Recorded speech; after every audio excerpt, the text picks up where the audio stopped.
إن الذين آمنوا والذين هادوا والنصارى والصابئين من آمن بالله واليوم الآخر وعمل صالحا فلهم أجرهم عند ربهم ولا خوف عليهم ولا هم يحزنون وإذ أخذنا ميثاقكم ورفعنا فوقكم الطور خذوا ما آتيناكم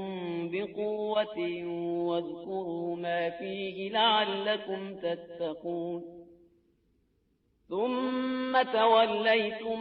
من بعد ذلك فلولا فضل الله عليكم ورحمته لكنتم من الخاسرين ولقد علمتم الذين اعتدوا منكم في السبت فقلنا لهم كونوا قردة خاسئين فجعلناها نكالا لما بين يديها وما خلفها وموعظة للمتقين وإذ قال موسى لقومه إن الله يأمركم أن تذبحوا بقرة